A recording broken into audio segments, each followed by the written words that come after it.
Hi, good afternoon, ladies and gentlemen. We're reconvening. It's 2 o'clock. We have one agenda item left, which is agenda item 12, the development of a unitary structure for local government in Leicestershire. This is based on the Cabinet reports that of the 16th of October. Members should have a copy of it, and obviously we have the appropriate appendix for this committee, Appendix B. You should also have received a agenda for this afternoon, a timetable, which hopefully is on your desks. I'm pleased that Chris has come back for a second time, having put in a brief appearance at one. And we have Byron, who's joined us in place of Richard Blunt, who is detained elsewhere. So welcome, Byron, and thank you to Lee for coming as well. To everybody, Tom as well, and John, who's back with us with his adults and care hat on. Obviously, the purpose of this afternoon is to ask questions on the paper, particularly in relation to adults and communities. And we're not here for making long statements or anything, so it's just down to asking questions that members want answers, so that this can be feedback to Scrutiny Commission for next week. So without further ado, Tom, we're in your very safe hands. Thank you, Chairman. Yes, my name's Tom Pennell, Assistant Chief Executive, and I contributed to the Cabinet report that was considered in October. By way of introduction, this report will be presented in 4 parts, with the opportunity for members to ask questions at each stage. I'll introduce the report, after which Chris will set out the financial situation. I will then summarise the model unitary structure, and followed by a presentation of the options set out in the report, including both the non-financial and financial appraisals, and Chris will support me on that. The Director of Adults and Communities, John, will then set out the content of Appendix A, services in a unitary structure, from the perspective of his department. As I said, and as set out on the agenda, members will have the opportunity to ask questions of officers at each stage, so we'll pause after each of the different sections. The key themes discussed at today's meeting, along with those recorded at the other committee meetings this week, will be presented to the Scrutiny Commission at its meeting next week on the 14th of November. So moving on to some background, as you are aware, on the 16th of October, the Cabinet received a report which set out outline proposals for a unitary structure for Leicestershire, and Cabinet agreed that this now be made subject to engagement with key stakeholders. The report sets out the history of local government structures in the UK and Leicestershire, and presents findings from a literature review and experiences from other councils who have gone through the process of unitarisation. The report then sets out a model unitary structure which describes a possible governance structure for a unitary council, including the role of area committees and the possible future role of town and parish councils. The report then describes 2 options which have been identified, a single unitary option and a dual unitary option, and goes on to present a financial and non-financial appraisal for each before setting out conclusions at the end of the report. I will summarise these elements of the report after Chris has presented the financial situation, and I'll hand over to Chris now, and then perhaps we'll take questions after Chris's section. Thank you, Tom. I'm not going to talk for a great deal because I think probably most people are pretty familiar with the financial position, but I will make a couple of comments. We clearly made significant savings since 2010, getting on for 200 million. The majority of those have been efficiency savings, but there have been a number of kind of service cuts. And the kind of cuts that we've made in the past, the cuts to the SEN transport, cuts to school transport, cuts to public transport, cuts to concessionary travel, cuts to the museum service, cuts to highways maintenance, a whole long list over the last kind of 8 years, and there have been kind of fairly significant cuts. In terms of the district councils, they have been relatively protected, but clearly all you need to do is look at the recent press. You can see that counties are under significant financial pressure. And I think probably what's going to happen is that there will be some money taken away from districts in the future, maybe new homes bonus, maybe some of the business rates. And I think the districts are going to come under some of the pressure that we've been under over the last kind of 8 years or so. So I kind of think if I'm looking forward, I can see just the pressure increasing. As I said, I'm not going to go through the report, but what I thought I would could talk a little bit about is, I suppose, last week's budget in terms of my take on kind of what that means for public finances over the medium term. The Chancellor has said, and the Prime Minister has said, that austerity is coming to an end. And I suppose in terms of what that actually means, I think there's an acceptance. Probably what that means is that in the past we've had real terms cuts in public expenditure. What the likelihood is there'll be some small real terms increases over the medium term, which is welcome, because that is quite a different position to what we've been in the past. The issue for local government is, if you take out the fairly kind of hefty increase for health service, what that means for the rest of the public sector is flat real. So what that means is that basically for the rest of the public sector, you're going to get funded for inflation, but nothing else, so 2% inflation. And if you explore that a bit more, is within those other services are things like defence, are things like education. If they get a little bit more, clearly local government will get squeezed a little bit more as well. So again, flat real when it comes to the country spending review next year might not actually happen for local government. So, but let's assume it does. So let's assume that actually we do get a flat real, so we get funded for inflation. What would that mean for the county council? Well, starting with inflation, I mean, the way the government works is, in effect, you get funded for CPI inflation. Our inflation rate generally runs at a higher rate than that, because we have to fund things like the living wage. So although kind of CPI is running a bit over 2%, probably our inflation is in the order of about 3 or 4%. So there is a bit of a real terms kind of issue there. But the key issue for the county council, I suppose, is the demographic pressure on our budgets, the ageing population, the increase in children with SEN, the increase in working age disabled adults, and the pressure that has on our budget. And if you look back over the last kind of 3 or 4 years, generally that kind of growth is running at in the order of £12 million a year. So we would still need to fund that, and that is a real terms increase over and above what would be kind of flat real. So looking forward, I can see a position where even if we get, I'd say, flat real increases in government funding, we still need to make savings in the order of £10 to £15 million a year just to stand still. So I think also the key message is, I think the pressure is going to continue. And I'll end with a bit of a quote. This is a quote from Paul Johnson, who kind of is in charge of the Institute of Fiscal Studies. So this is what he said after the end of the budget last week. He said, "Many public services are going to feel squeezed for some time to come. Cuts are not about to be reversed. If I was a prison governor, a local authority chief executive, or a head teacher, I would struggle to find much to celebrate. In fact, I would be preparing for more difficult years ahead." So I think the pressure, I suppose, from what I said, that the pressure is still going to be there. The demographic pressure is a key pressure for the county council, and to a lesser extent for district councils. And I can't see that particularly changing over the medium term. And that is, I suppose, the key driver, I suppose, for the unitary proposals that you've got in front of you today. Sorry, Tom, I thought you said you want this to come back after Chris. What I was suggesting is that we perhaps take questions now. That's fine, before sorry, I move on to the next section. Who wants to kick off? Anyone? Dan. Thank you, Mr. Chairman. With the introduction and the style of a unitary authority and the way we're sort of, or the visualisation of the progression of that, would it be appropriate to talk more to the district councils, or do you feel that's inappropriate because of what? Could I have an understanding on that, please? Thank you.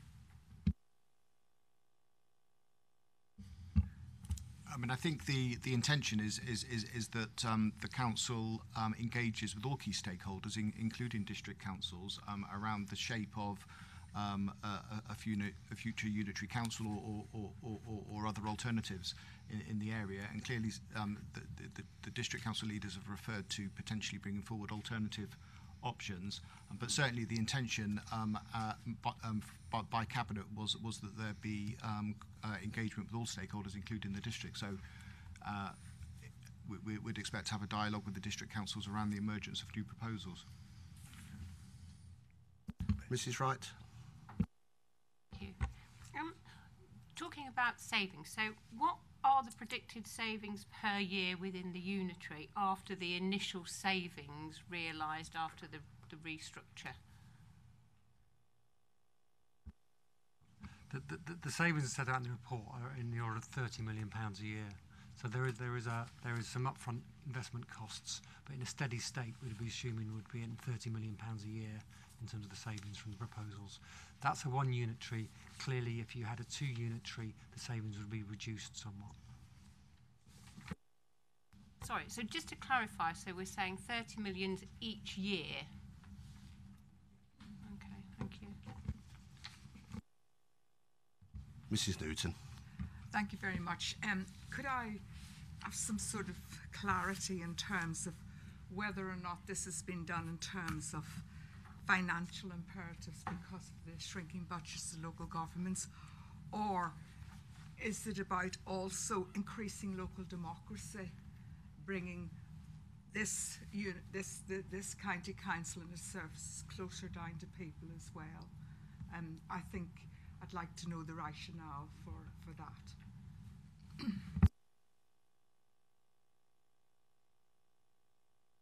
Yeah, let me come in on this one.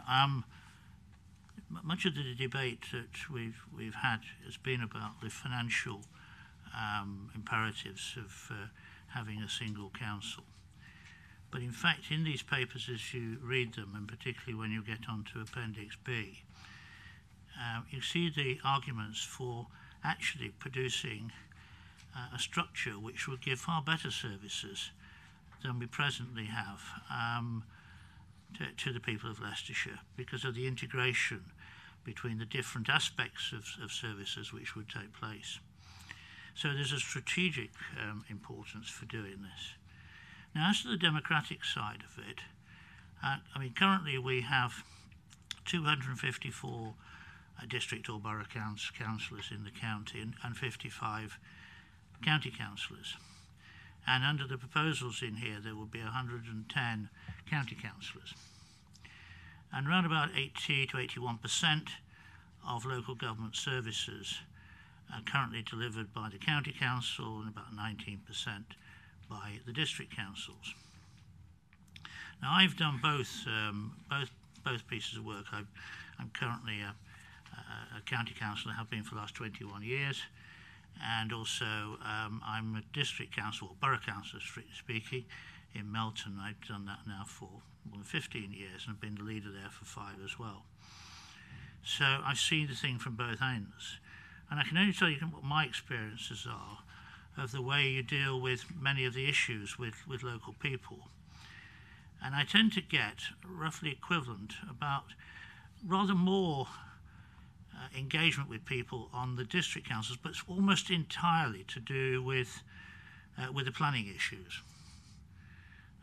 That's the district council where people come to me. They also occasionally come to me with housing issues as well, but seldom with other things, although they might have an argument when their bin's not collected or something like that. And on the county side, it's mostly highways issues I get. But sometimes I get something which is really difficult, which involves social care and something highly personal to the services to people who are in real need.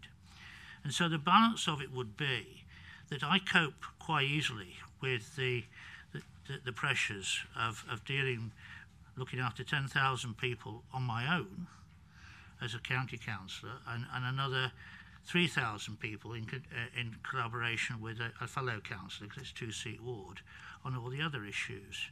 So under the new arrangement, were I to be a unitary councillor, I would have a co-councillor who would share my work. On balance, I think my workload and engagement with the public would be very similar to what it is now. And I would like to say, and I hope that my electors would say the same, that I cope, with the workload, and I would think other councillors would do the same. Although it's fair to say that in some parts of the county, the balance that I've just described to you of the sort of inquiries and engagement you get will be slightly different. Planning issues is a big thing in the area I represent, but social care might be a bigger thing in another part of the county. So I actually think there is an equivalence there, and some of the arguments that have been put forward that you get a democratic deficit is not actually valid. But the great advantage of doing all this, and apart from the financial side just been described, is back to the strategic side. Whilst we can coordinate services better and actually produce a better service package, I think we can also see our way forward to, as a strategic authority, engage more closely with neighbouring authorities as well, to bring about, because we've just talked about it and it's mentioned in the papers, a strategic alliance with our neighbours for the East Midlands. And there's this enormous deficit in the East Midlands where very much more investment it goes into other regions of the United Kingdom, and especially to our in comparison, for example, with the West Midlands, and goes into the East Midlands. So it's important to have a structure which enables us to redress that balance together with our neighbours. So those are the three reasons. Enhancing the strategic pull of Leicestershire in a strategic alliance, improving the services and coordination of services which we deliver and the districts currently deliver as well, and thirdly, making a financial saving. Mr. Crooks. Thank you, Chairman. Just really a couple of questions, brief questions. On item 19, page 116, it talks about the Cabinet using its powers available to the County Council to establish a unitary structure. And do they have particular powers that they can just do that whether anybody else wants it or not? That's my first question. And then page 125, it's showing you a graph of different unitary authorities. And I noticed... Could I just say, Mr. Crooks, that we're only doing paragraphs 19 to 62 at the moment? I missed that then. If we can keep to that, Yeah, otherwise okay. we'll get lost all over the place. I'll stick to that one if then. you don't mind. Yeah, that's fine. Thank you. It's in relation to that question, although this falls outside of the paragraphs that the Chairman just mentioned, the legislative position is set out from paragraph 106, and that sets out the powers under which unitary reorganisation can be considered. And essentially under the 2007 Local Government and Public Involvement in Health Act, then that provides for the Secretary of State to invite any principal authority, which could be a county council or a district council, to submit proposals for a different local government structure. So clearly, that's the provision that would trigger a formal review, and clearly the work that's underway at the moment is to put together proposals which might lead to the Secretary of State making such an invitation. Mr. Parton. You'll have to excuse me because I'm not wearing my glasses. Is it Purnell or Parnell? Purnell. Oh, thank you. I believe it was yourself that about 10 minutes ago mentioned discussions with district councils. Could I ask, has that begun? And if that has begun, whether it came to an abrupt end recently when have district councils informed you that they don't wish to discuss this with you? I mean, the engagement process with stakeholders, including district councils, essentially started from the date of the Cabinet report on the 16th of October, and those are discussions that are being led by the leader of the council and the Cabinet. So those are discussions that have been underway. I mean, obviously, I've seen press coverage of the comments that have been made since the MPs wrote their letter. But the County Council's intention is still to continue engaging with all relevant stakeholders about these proposals as they move forward. Mrs. Fryer. I'm sorry, I may be in the wrong area. I cannot see anything on our guidance notes of the questioning under the different sections that takes us above into the realms of sort of 91 onwards. 91 when we're that doesn't seem to be there, so maybe I'll have to write in or something, because I was going to ask about the Ernest and Young report, which is paragraph 91, but that's not on my sheet. We'll be on to that next under number 3, Mrs. Fryer, on the model unitary. That only goes to 89. Sorry, Chair. That's okay. I'll find it somewhere, but it's not there, and I think it's most important. We should have been able to discuss it, and I would have thought it would have been under the financial situation, but I'll leave it at the moment. Thank you.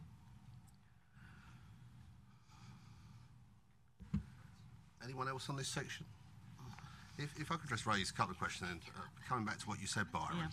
Yeah, thank you. You talked about a strategic alliance with the other counties. Presumably there's nothing to stop us as a county doing that now prior to a unitary authority, perhaps if I do them all at once. In addition, all unitary authorities so far have had what might one call a more sensible geographic shape. We would effectively be a donut around the city of Leicester, as opposed to most which don't have a city in the middle, and therefore it seems a strange shape. And thirdly, the point that was made, I think, by Tom, the Secretary of State does have the powers, but they cease on the 31st of March under the Sunset Clause. And I just wondered how that impacts on any suggestion going forward. Mr. Purnell might want to come in on something on this, but let me just take the latter point first about the powers. It's fair to say that in March next year, the Sunset Clause in the 2009 or 10 legislation will expire. But of course there are earlier powers, and under those, if you recall, back in 2009, a number of other counties in the country took the road to unitary option. There were Cornwall, Wiltshire, Herefordshire, Shropshire, Northumberland, Durham, Cheshire, which actually got split into two, and Bedfordshire, and I think the East Riding of Yorkshire at that time as well. And of course since then we've seen Dorset, which may be under the new powers, Buckinghamshire, which is announced last week, which probably is, but Northamptonshire almost certainly isn't. That's where the Secretary of State has intervened, and effectively I'll be corrected if I'm wrong here. I think he's using the old powers there because there's significant opposition from district councils in Northamptonshire, although of course very special circumstances in Northamptonshire. The real issue is about effectiveness. Under the old powers, it was always seen that if you demonstrate to the Secretary of State and to the public that you'd have a more effective council, then that would be seen as the way forward, and the Secretary of State would give approval based on the weight of opinion in the area, which of course is a broad opinion. It's opinion of all the stakeholders, and opinion also of people who are the voters as well. And of course we have yet to take that point to the consultation and engagement with the voters in the county, as indeed we have with many of the stakeholders as well. So we're at very early stages of explaining the proposals, as we're doing to you today, but explaining in more detail to individual groups, and then having a major discussion with them. Now, on the district councils side of it, they have taken a course at the moment to disengage with the process, or that would appear to be the case from the announcements they've made following the MP's letter. And the MPs, of course, have taken their own view on it. Well, it's easy for certain bodies of opinion to do that.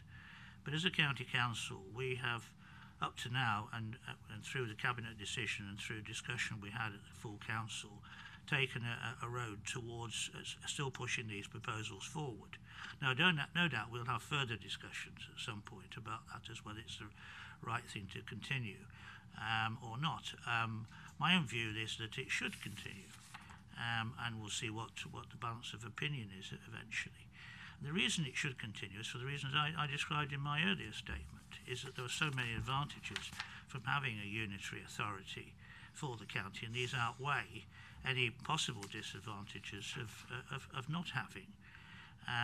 And really, in the end, we need to ascertain what public opinion really think when they are fully appraised of what the implications are, and they've had opportunities to make representations and to hold discussions with us, and that's the course of action on which we are now embarked.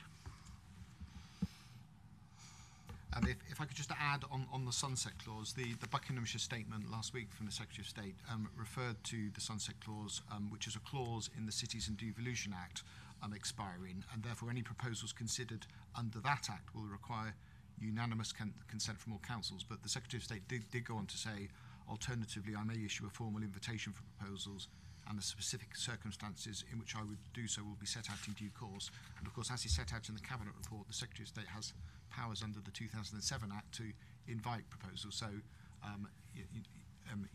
that would provide an opportunity for the Secretary of State to invite those proposals if he wished to do so. In relation to the question around a unitary Leicestershire council being a donut, if you like, the donuts around the whole of in the centre of Leicester. Of course, that's the situation we have at the moment, where we do have that donut situation with the county of Leicestershire surrounding the city, and that county of Leicestershire involves 8 councils, 7 district councils and a county council, and the argument is that having a unitary council or possibly 2 unitary councils would be a much more effective and efficient way of delivering local government services. The question of having a unitary covering a wider area is obviously a completely different issue, and not one that the Cabinet has asked officers to look at this stage. No, that was the only thought I was thinking. Did we not consider discussing with the city the unitarisation of the city and then splitting the county into 2 halves with half a Leicester each? You mean bringing the city into a complete unitary? I mean, it's almost restoring in part the pre-1997 structures, which of course had a county council and districts, and the city was regarded as a district. And the district, of course, the city, of course, is fiercely independent in its approach to matters, and is a large enough area to be unitary in its own right. So they took that road in 1997, as indeed did Rutland, of course, who again have very, very special and local circumstances, which means that their identity is very different, and historically as well, from Leicestershire. One point I didn't answer in your earlier question, which is the relationship of a strategic authority in Leicestershire with the others, and is it possible to do it still with districts? And the answer is this. No, I think I've just said, is it not possible for us as county to do it with our fellow counties at the moment, have form that strategic alliance? Yeah, I'm just trying to answer the question. I think you saw is it possible? Yes, just go back again for a moment. Is it possible for us, with a county with 7 districts, to form a strategic alliance with the other counties who might also have districts? Although, of course, some of those counties in the East Midlands are Northamptonshire and Nottinghamshire principally are set a course to go towards a unitary system as well. Technically, of course, it can be done. The question is how strong are you? Because there's no one single voice then, you see. If you've got one voice speaking for the whole county, which a unitary council clearly would, then it's a stronger voice than having a county which always has to say, well, we'll check with our districts first to see whether they approve of this particular line or not. And I think Leicestershire would have a stronger voice in a strategic alliance if it was a unitary authority than it would if it was remained as a 2-tier authority. Thank you, Byron. Mr. Kaufman. Chair, I wanted to challenge something that Byron has just said, but in order to do that, I have to quote a paragraph beyond what you're allowing us. So, are you going to allow me to do that, or do I have to wait until we get there? Good question. I'm in the road. We'll let you go and see where it takes us. Byron, through you, Chair, you seem to be convinced that a unitary is the way forward, and all the arguments, however you do either a 2 unitaries or a 1 unitary, will stack up and it be an overwhelming case for it. Did I pick that have I picked that up as correct? Working. Oh, here we go. I think no. I think you may be taking it further than I would like to go. I think there's a stronger case for a single unitary. There is also a case for two unitaries, but it's a weaker case. And there's another weaker case for continuing as we are. All three options could continue and have validity. But then look at the relative advantages and disadvantages. If we continue as we are, we're always going to be spending around £30 million a year more on administration of fixed costs because of the 8 councils than we would if there was a single council. Now that's a great shame because it's £30 million of expenditure that could be reinforcing frontline services. And then of course there is the strategic issue which I've just mentioned. I wouldn't like it to be thought, because it would not be true for me to say, that I have predetermined my position on this in any vote. And this is a set, but it is a predisposition towards a single unitary council.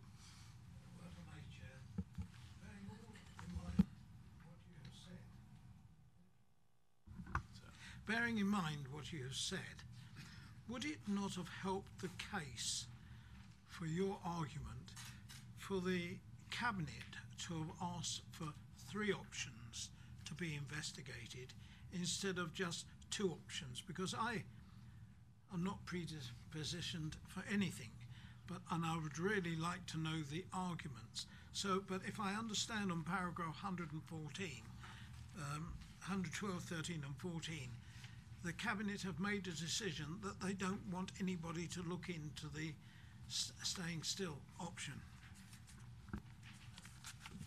Well, the staying still option is what we already know very well, because it's what we actually have. It is the status quo. And the other 2 options have both been put forward in these papers. So effectively we do have 3 options to look at. But one of them, of course, is already well known, and the 2 options which are not fully developed, because there's more development work to go, are outlined in these papers and will be fully developed in the debate which I hope will ensue. So why then do you think that our local members of Parliament, and particularly I understand the Member of Parliament that represents your area, are so adamant that the single unitary for Leicestershire is absolutely wrong?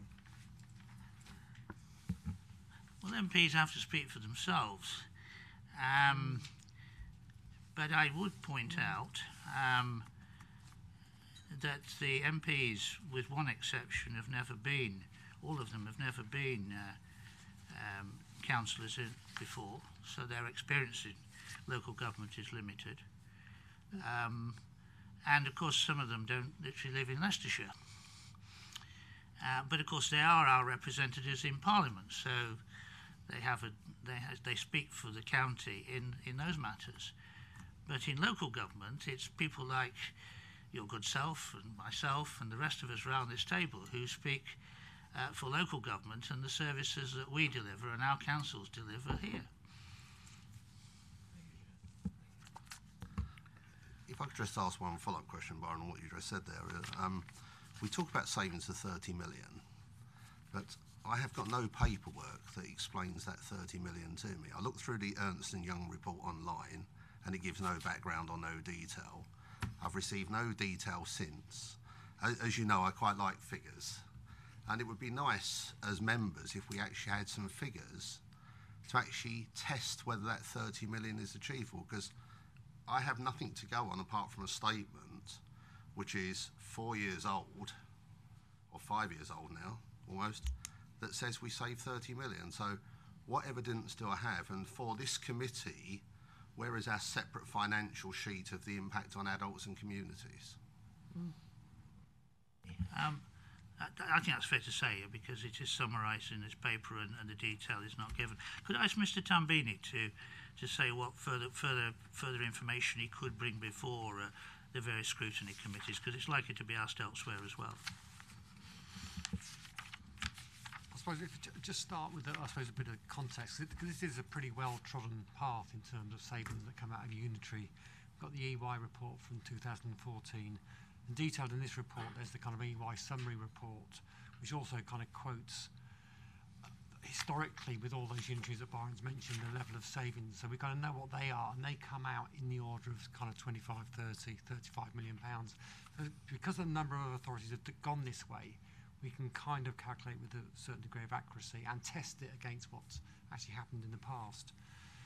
And even now we've got the likes of Dorset, and I think the Dorset business case showed a savings of around 35 million if it was going to be a one unitary, and a little bit less if it was two unitaries. We've got the Bucks one, which I think that business case showed savings of in the order of £20 million. Clearly Buckinghamshire is a bit smaller than Leicestershire with a fewer number of districts. So I suppose to start with saying that there's an awful lot of context around there which kind of indicates that the savings we've come up with is accurate because an awful lot of authorities have become unitary, so we can test it against that. We can provide some more information, and I know Declan at the moment is working on a bit more detail that we can let members have a look at in terms of how we've come up with that calculation. But if I just refer you to page 137, and there's a table at the top there which kind of shows the makeup of that £30 million. I'm not going to go through every single figure on there, but if I just pick the biggest one, so the back office saving, which is 17.4 million, and you just kind of talk you through how that's been calculated. If you look at the back office costs for district councils, they're about 25 million, which is about 15% of their gross expenditure, so about 25 million for back office of districts. For the county council, the back office is about 5% of our gross expenditure, which is about 32 million. So you've got the best part of kind of 60 million pounds, which is back office expenditure of the 8 authorities that would be abolished if you're going to establish a unitary. If you look at the percentage that back office should be of a new organisation, you work out that you can actually take out around 30% of that expenditure to come up with a broad figure in terms of what would a efficient organisation have as a back office, and that comes out around the £17 million mark. In practical terms, what that means is you clearly only need one payroll system. You've got 8 authorities with a number of different payroll systems. You've got one finance system. You've got staffing structures that support a much more complicated kind of landscape of services, and that would be kind of much simplified. Again, going down the finance route, we currently have, I don't know, 8 sets of accounts that are produced, 8 budgets that are produced, 8 sets of audit fees, and you just need to kind of look at that across the whole back office. You can kind of see how you can make significant savings out of becoming a unitary. So you can look at the detail and kind of work it out that way. But I say we test ours against what have all the other authorities made, and they are kind of in the order of that £30 million mark. So I'm confident in terms of the detailed working that we've done is broadly accurate. We've got a degree of contingency in there. The actual figure of savings is actually 32.9 million. We've actually reduced it back to 30, so we've put some contingency in there, and we will provide some more detail exactly how those kind of figures are worked up and provide that to members. And hopefully we'll try and get that ready for towards the end of this week or early next week. Chair, if I may. Mrs. Fryer.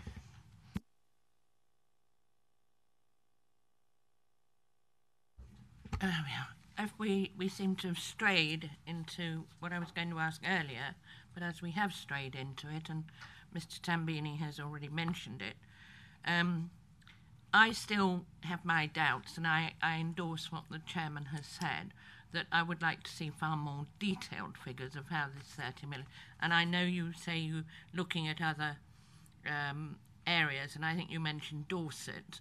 I wouldn't exactly have said Dorset was a parallel to Leicestershire necessarily, but I may be wrong.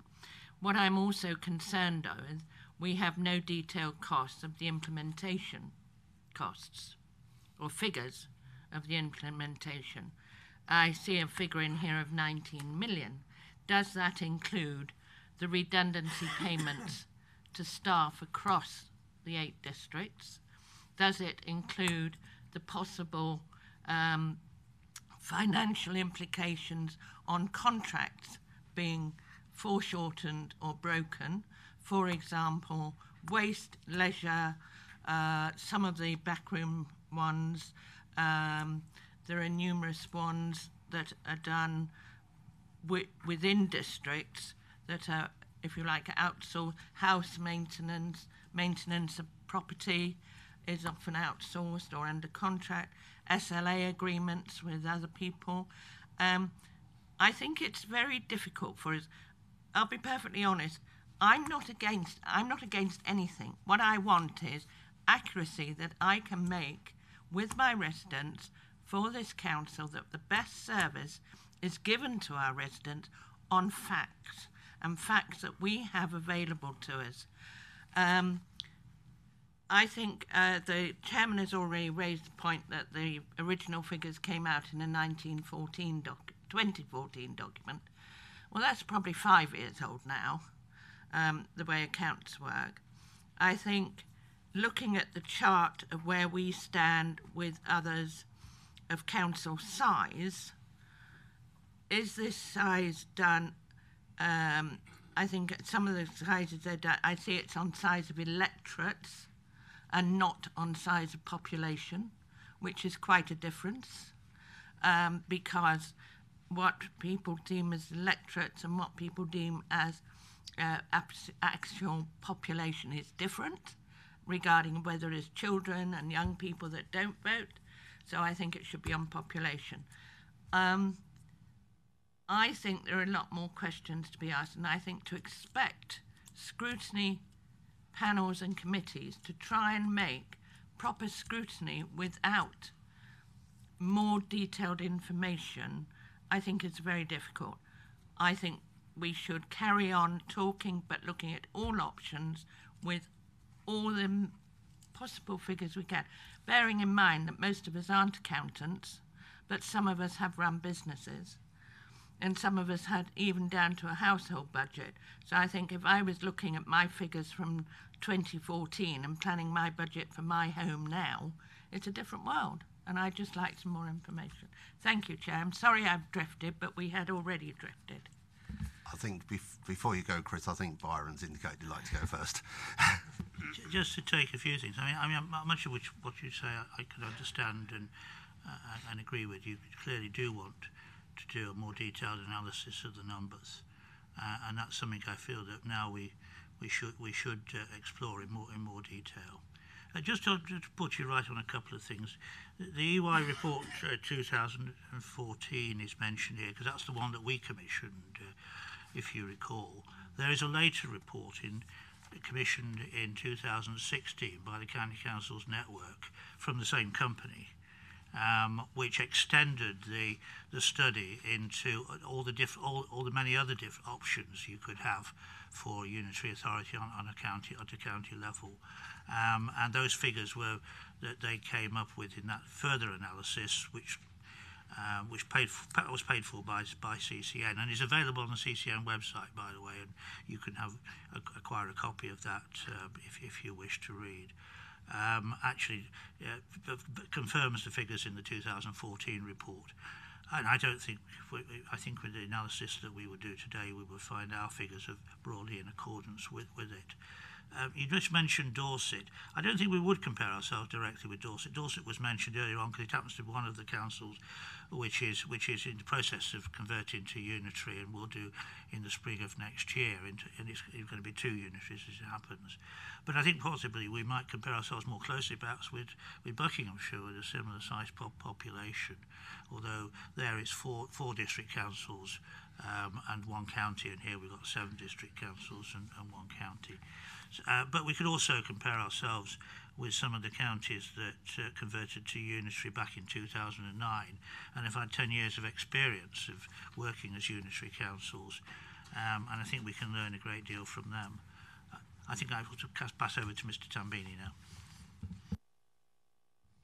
In fact, Byron's covered a lot of what I was going to say, but just go back. I suppose the 2014 EY report was a specific bit of work they did on the potential savings around a Leicestershire kind of unitary. So that was a standalone, wasn't done by us, it was done by independent consultants. We've now kind of gone back to that and refreshed it and got new figures, and we've come up with a very similar figure. So you've kind of triangulated that we've come up both in broad order of 30 million. As I mentioned earlier, you look across the piece at all, and a lot of authorities have become unitary. They've all got savings in the order of what we're saying within this report. So I'm confident, because we've done quite a lot of detailed work on this, I'm confident that these figures will be kind of thereabouts. It will be in the order of 30 million. Just picking up the point around the implementation cost of 19 million, if you look at page 136, you can kind of see there's a table there that kind of sets out where those costs are likely to arise. And as you rightfully say, one of the big costs will be around redundancy. And that it's not redundancy of just district staff, that will be redundancy of county council staff as well. So there will be that cost. But there are a number of other costs as well around integrating IT, around a technical transformation team to integrate services, and we'll probably get into that a bit later. Looking at how the back office functions are kind of work together, and again integrating those. So there is a huge amount of work around that. Hence why £19 million is fairly significant costs. But against a saving of £30 million in 1 year, that's a pretty good payback. And if you look at the sum of the savings that we've got in our current MTFS, we don't have a payback of under a year. So it's still, you know, it is a good level of savings and a good payback, particularly given that most of those savings, or nearly all those savings, are in the back office or in senior management cost savings and not in frontline services. Thank you very much. The only thing I would say is, knowing some of the contracts that are going around across both county contracts and district contracts, and the staff redundancy, I'm wondering if 19 million is a bit optimistic, because some contracts which may not expire for 5 or 10 years are quite high budget, high figure contracts. And I would not, and I know you've put in a contingency of 2.9, but I would rather again come back to doing, if you like, a desktop problem as it is at the moment of the contracts that all the districts have and their expiry dates. Before I go to Mr. Wright, it just begs the question, I suppose, from what you said, Chris, that if the EY report was refreshed, why have we not got a copy of it? Yeah.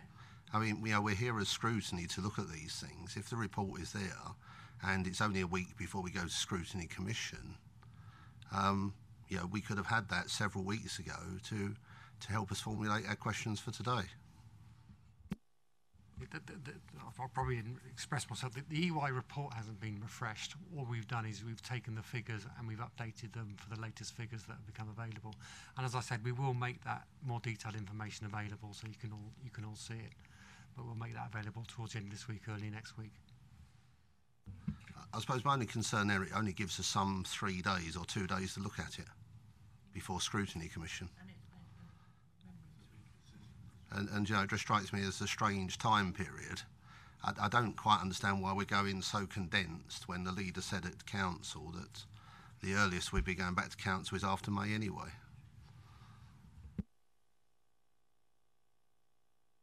I mean, there's going to be a lot of opportunities to visit these figures and revisit them. I mean, we have, true to say, there's a Scrutiny Commission next week on the 14th. There's a further one on the 30th as well, and there will be many other opportunities. Well, we envisage this discussion to be continuing over many months, because we've got the engagement with the stakeholders and then engagements, of course, with the public, which is the most important part. So at this stage, we are at an early stage, and many of the questions that you're raising, quite properly, because this is the purpose of the scrutiny process, enables us to improve the explanation of what we're putting forward. Just if I may come back on that one, I was only thinking that as county councillors, we want to feel comfortable going to our stakeholders, and we want to go to our stakeholders with information which is accurate and which we understand. It's difficult to envisage how you do a stakeholders consultation without providing the evidential information.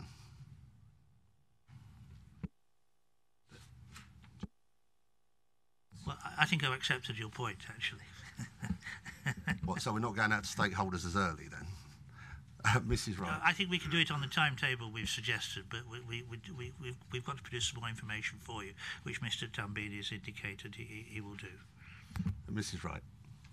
I think we've probably done my point to death, actually. It was just, what I'm struggling with is the whole picture of the finances. I think I can get the savings of the implementation, the back office and everything, but probably where I'm struggling with is how do we cope with the trends of service demand and expenditure going forward, because we've seen massive demands on the children's services, on an ageing population, and I think I can see we make savings, but then how do we maintain savings with demand? So I think I'd just like a bit more of an overview and a picture, but I think you've just made. Right, I'm not sure where we are, so hopefully I'll seek some guidance from my left. Are we going on to model unitary structure? Paragraphs 71 to 89, and it's back to you, Tom. Yes, thank you. As you just said, paragraph 71 to 89 in the Cabinet report set out initial proposals on a possible model unitary structure for Leicestershire, which will be further developed during the stakeholder engagement period before any public consultation on the proposals, should that public consultation take place. The model draws on the literature review and models implemented elsewhere in the UK. The proposed model structure is based on a leader and cabinet model of governance. It aims to enable unitary councillors to exercise effective strategic and community leadership responsibilities, and also to allow for effective partnership working arrangements. Paragraph 76 refers to analysis which suggests that a council size of 110 members would be in line with other unitary councils in the UK, and you can see the graph there which shows council size against number of councillors.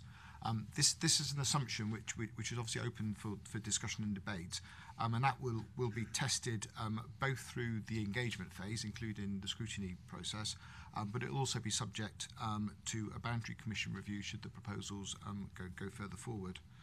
The diagram in paragraph 86 summarises the model unitary structure and introduces the establishment of two more local structures within that new council, area development management subboards and area committees, with the diagram setting out the possible responsibilities for those bodies, as well as listing those services which could be devolved to town and parish councils over and above a core county-wide service offer.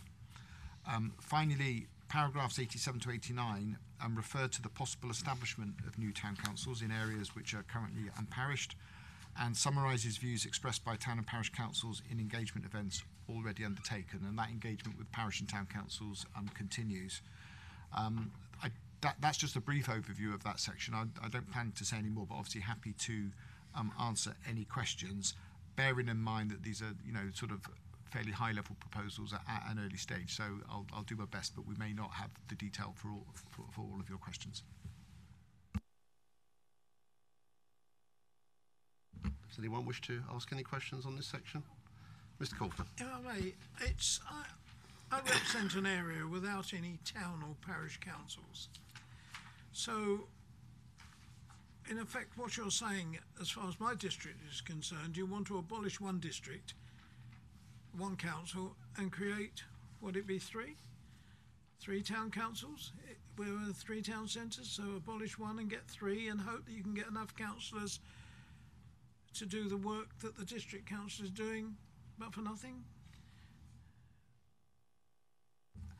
I think the key issue here is that a town or parish council is very different to a district council, and the argument being made is that substantial savings and improvements in services can be made by bringing together those two forms of local government into one structure. But clearly there is a role at the very local level for town and parish councils to carry out some functions, and those are set out in the report, and it's indicated that where town and parish councils wish to take on additional responsibilities, then those could be devolved to them with the funding and with support to help them to exercise those. So you're right in the sense that there would be the creation of a single tier of which is currently made of the county and district councils, and the creation of a new local council, parish or town council.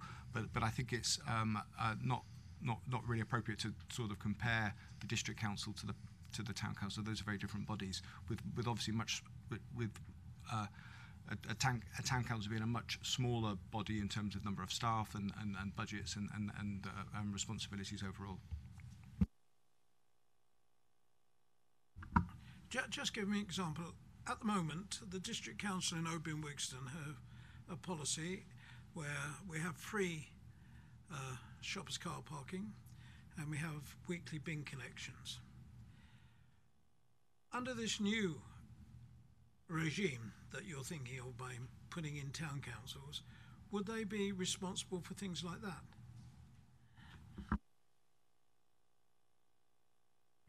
I mean, in the case of Oban Wigston, in fact, the same would apply in a number of other towns in the county that don't have a town council at the moment, but rely on their district council to perform all the functions of representation, and they don't have the equivalent of a parish councils, of course, within them either.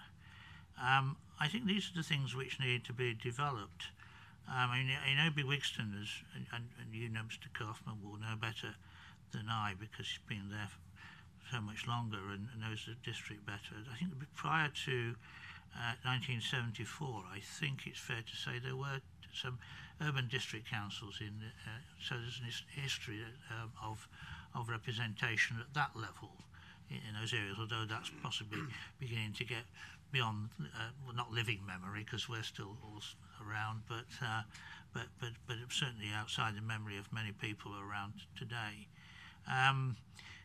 As to the question of whether you would delegate some of the discussion, I don't think you'd want to have an inconsistent service offer in any particular part of the county compared to another, certainly not on the question, for example, of frequency of waste collection. But you may want to do a number of other local things which normally are within the ambience of the powers of a parish council or a town council, which many people might find is quite a reasonable way of approaching these matters. Mrs. Wright. Talking about the remodelling and everything, I think I'd be interested to have a look at how the role of a councillor has developed, because a lot of us started and we became councillors because we were community leaders and we like to represent the community where we live, where we work. And I think looking at this model, we're becoming more like business managers and managing it, and that for me changes the ethos, and probably around if you're giving a lot more time about compensation for not actually having a career or working, so it's becoming more of a career, and I just think if we could have a little bit more information about how it's developed or how it's worked in other areas, I'd appreciate that, please. Yeah, I think that's a very fair point to make, and certainly we can draw the comparisons, particularly with those areas of the country that went unitary in fairly recent times. As you probably know, in the meeting I think we have on the 14th, we have the leader of one of those councils coming to talk to us, and she will no doubt be able to address those sort of points, because I know she's a great enthusiast for the system that they have in her county now. And I think there's another county coming later as well, in fact 2 more counties coming later to talk about it. These are issues that need to be explained, and they're not, of course they're not fully in these papers, and they're additional matters that we need to look into, so we'll take note of that. I'll just ask one. One of the interesting things across the whole of the county is that we're now getting to a stage where frequently the precept of a parish or a town council is either close to or will soon exceed the precept raised by district councils. So how would we as a county ensure consistency of fairness of council tax charges across all areas, particularly those areas that don't have a town council. I think of someone very large like Harborough, where they get all the services, they pay a surcharge to the district, but nowhere near what they would pay if they were a town council. So how would we ensure that consistency? Because one of the big questions our residents will say is, what's going to happen to my council tax? It's quite interesting you can get these variants. I mean, before I was a county councillor, I was also a parish councillor for 20 years and overlapped slightly with my county council service. I began as a parish councillor in 1979. And over the years, it's fair to say that in Clawson, Hose and Harby, where I was a parish council, the precept gradually increased. And I remember at one point in the 70s, in the 80s, when I was chairman, we had a big issue about street lighting. Now, street lighting is a very interesting point because street lighting is obviously a county function, and for most of the roads in the county, street lighting is provided by the county. But there's also footway lighting, of course, which is still provided in many parishes, and certainly is provided in Clawson, Hose and Harby. And there are fewer lights with footway lighting than there are with highway lights. And yet, some parts of those three villages that I've mentioned actually have highway lighting because they're the new developments. So you have these two systems sitting side by side. And that's quite common throughout the county. So you do have inconsistencies, but there's a degree of local choice then. In one of the debates that goes on, and it's gone on for 40 years in Clawson, Hose and Harby, is should they make the effort to upgrade all the lights to highway standards and hand the whole thing over to the county council to run. And once you've got past the barrier of the investment, it would then mean that Clawson, Hose and Harby was able to reduce its precept and share the council tax, and some of the local council taxpayers would rejoice in that, but they've never quite got to the point of doing it. So there are lots of issues like that which are always a question of local choice, where some parishes are much more active than others, some parish councils are much more active than others, some town councils more active than others. That's democracy, isn't it wonderful? Well, it's democracy if you start from a blank playing field, but we're starting from a playing field which is half full of players, and therefore that's why I asked how we get the consistency of approach across the county for services provided to residents who are paying disproportionate amounts if they have not got a parish or town council. Back to you again on that point. I mean, the residents in some of our towns enjoy, back to my lighting example, enjoy highways lighting and the cost benefits result in that, and have done for many years. But it's a historical problem with many of our parishes that don't. And so you're always going to get these variants, and you'll get variants, for example, in the provision of village halls. And some villages will have a nice village hall and have made the efforts and would do it. Others will find it difficult to provide a village hall. The same things for playing facilities for children as well. There's always going to be some variance and some local choice involved. Any more questions on this section? We're now moving on to section 4. Got that right, haven't I? I've missed a gap, haven't I? What happened to paragraph 890 onwards? No, that's what I was asking about. Well, that's 71 to 89, and that's 112 to 129. Oh, and that's 63. So we're paid paragraphs 112 to 129. Yeah, the paragraphs in Right. between are covered in the All right. general section. Back to you, Tom. Yes, thank you. Paragraphs 112 to 129 set out the initial appraisal of the two options as requested by Cabinet in July. And again, based on the Cabinet decision in July, consideration of the retention of the existing two-tier structure is not included in this appraisal, given that it's not considered that such an outcome could meet the drivers for change set out elsewhere in the report. The financial assessment makes clear the estimate, and you've discussed this to some extent already, the financial assessment makes clear the estimated implementation costs and savings for the two options, with paragraphs 116 to 118 going into some detail regarding how those costs and savings have been identified, and Chris and Byron have already spoken to some extent about those. Paragraphs 123 to 125 summarise the beneficiaries of the identified savings. stating that the majority of the savings it is envisaged would go towards ensuring the ongoing sustainability of services, so thereby protecting services from cuts. But in addition, the harmonisation of council tax across the county, which for most people would involve a council tax reduction, as well as also possibilities for investment in service improvements. The non-financial assessment is drawn together in the table included at paragraph 129. The table analyses the pros and cons of both options against the government's criteria for the establishment of a unitary structure. I don't propose to go into the detail of that table in this introduction, but of course happy to answer any questions that you might have on the contents of that table. So I'll leave that section there. Any questions on this section? Mr. Kaufman? Just an explanation on paragraph 1, 2, 3.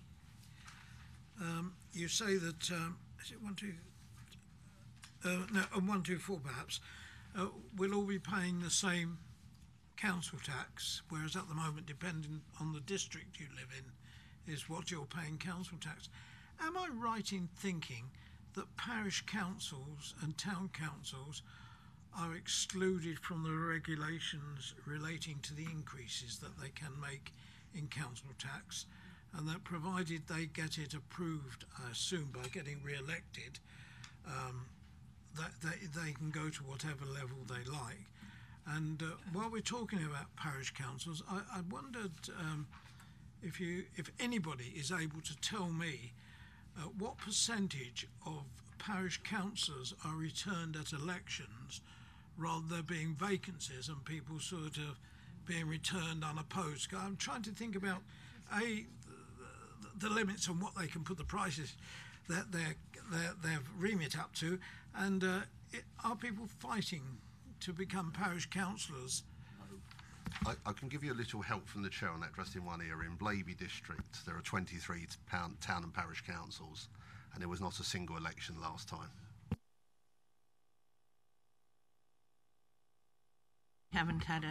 We haven't had an election for our parish council in goodness knows how. We haven't had an election for a parish council.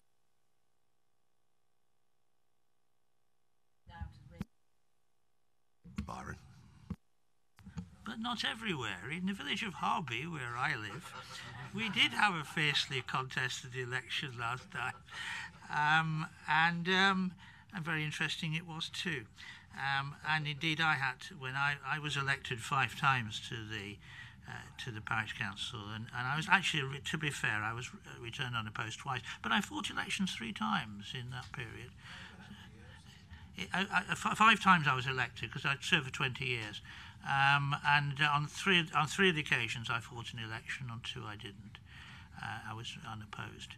So it does vary a bit, but I think actually you make a very fair point, and many people feel that there should be more interest taken, or they would like to see more interest taken in parish council elections, and more contests take place, and certainly the government's position is that they would like that to be the case.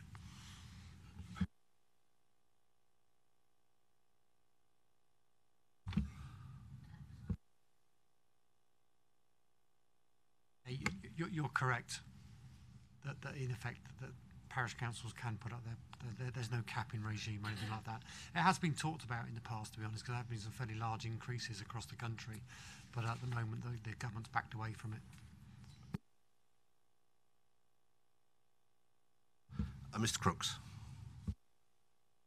Yeah, Chairman, I was just going to get in on the parish council situation. Years ago, we did used to get elections, but over the last few years, very few in my area, we've had to go out twisting arms to get them on the parish.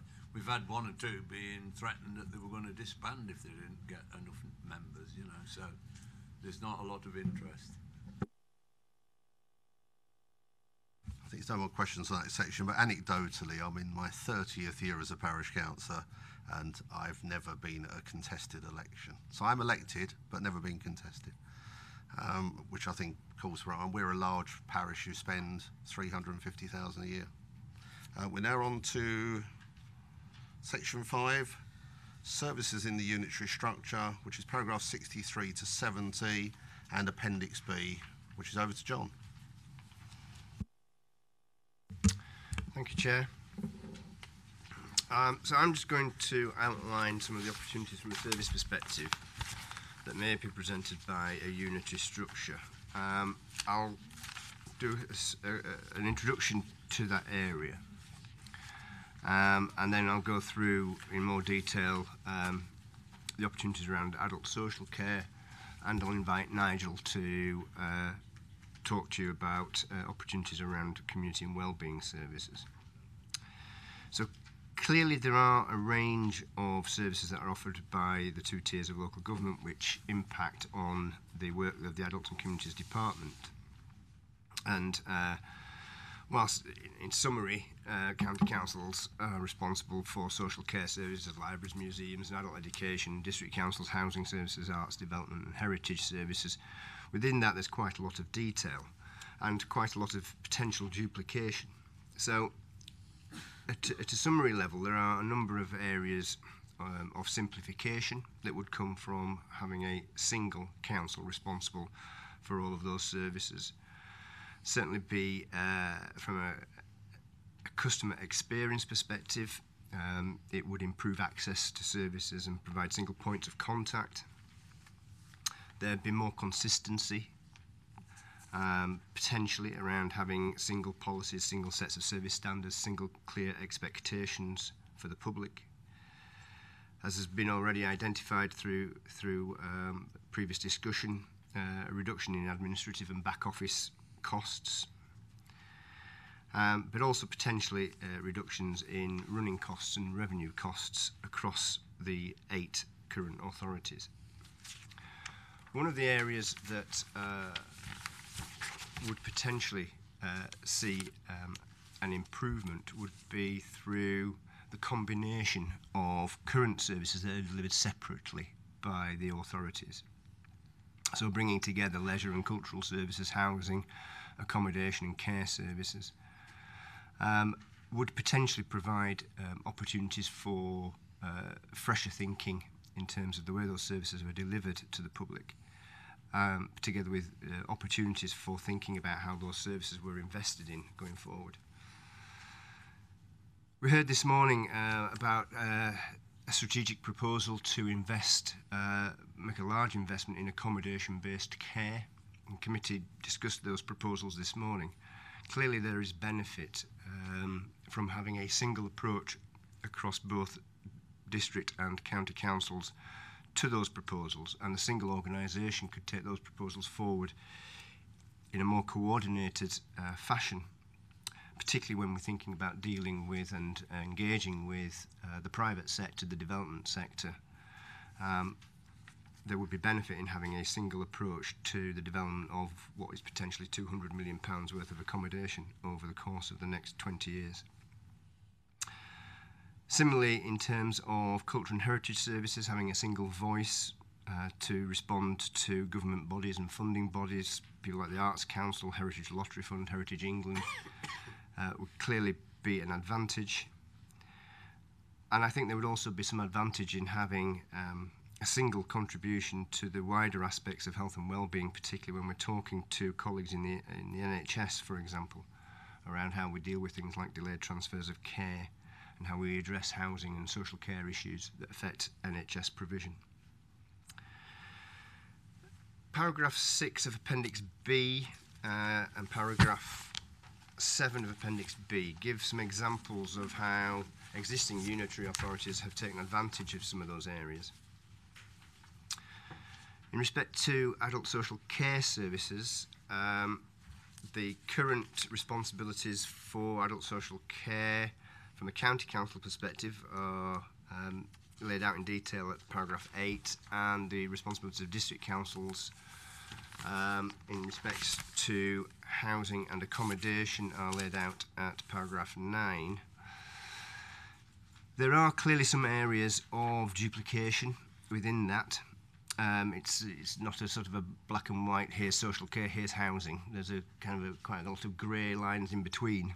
One of those grey lines is around the provision of equipment and technology that supports people to live in their own homes, where there are quite clear overlaps between what the county council provides and what district and borough councils currently provide.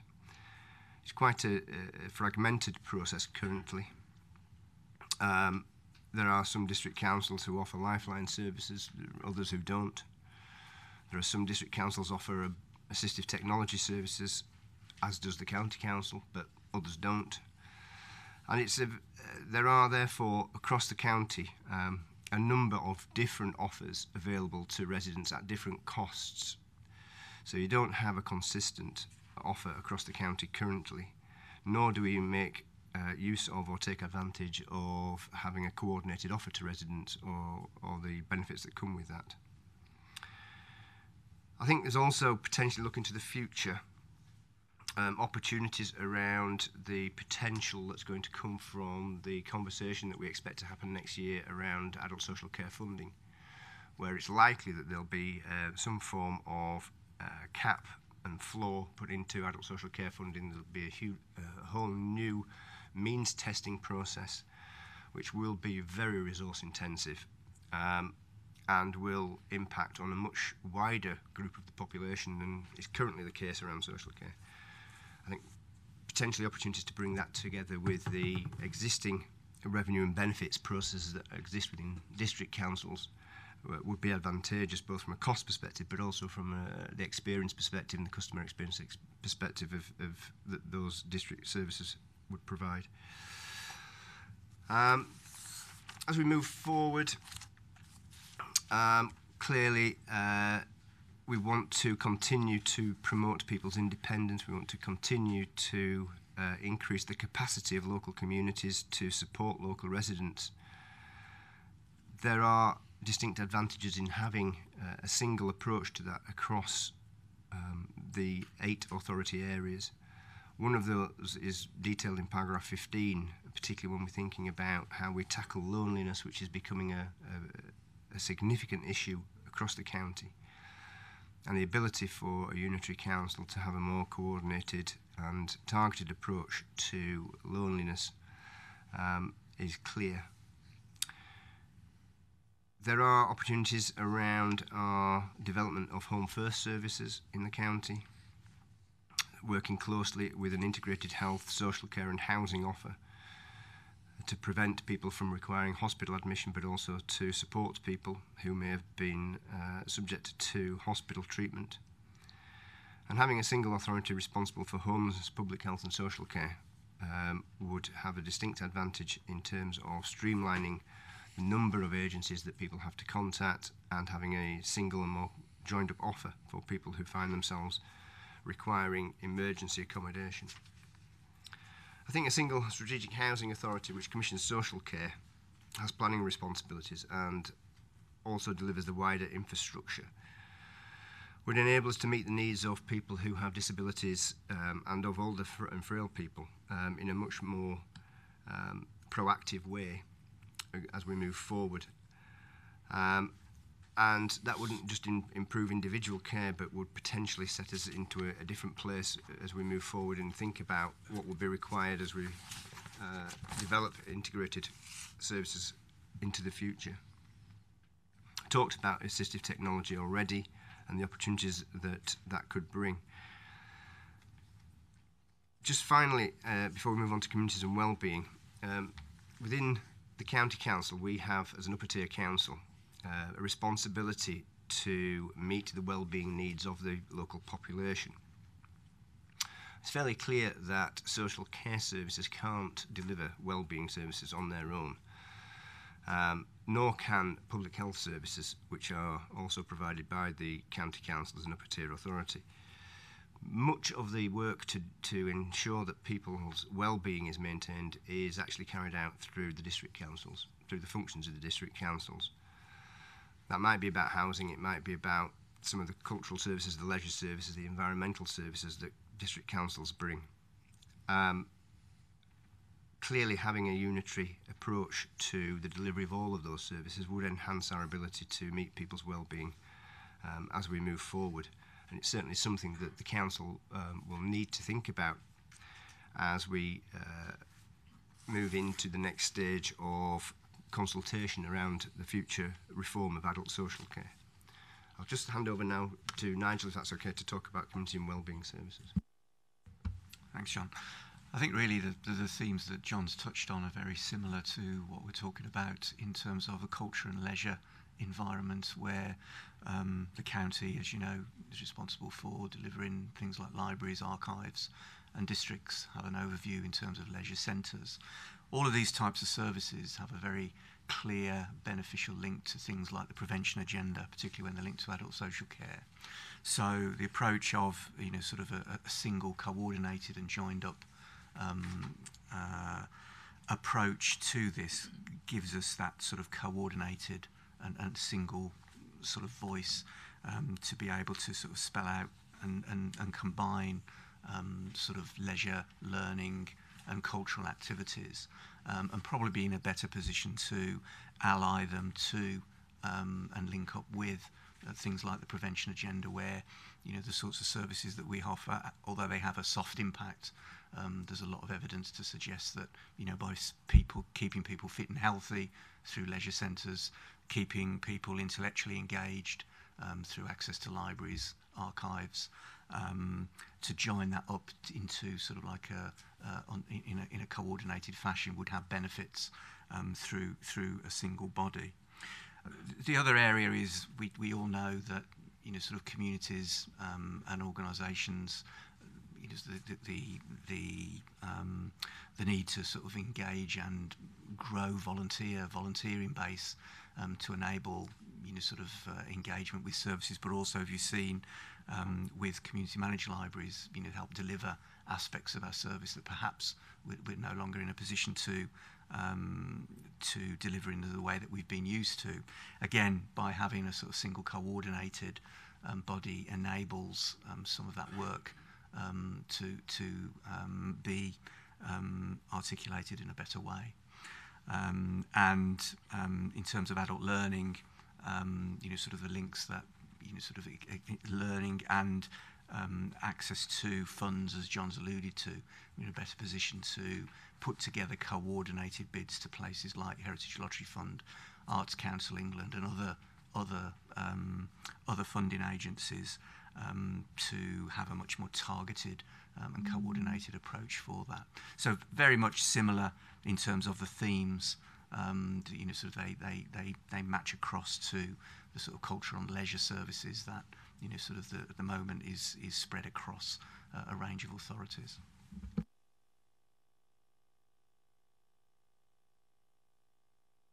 Anyone want to go first? This is right. Just probably a comment about single point of contact. Single point of contacts are all very well if they work. If they don't, you have no alternative. And if you're in an emergency situation, it can be quite difficult. But I think one of the point I wanted to make was you referred to different offers at different costs, and if you could get a more coordinated offer, it would be a better service to residents. I'm just the question is really, what is stopping that happening now, and what are the obstacles of stopping that happening? Because if districts recognise that collaborative working actually works, for example, Lightbulb is in my district and that has been an award-winning service, why can't that work now? Why isn't that being looked at as an alternative?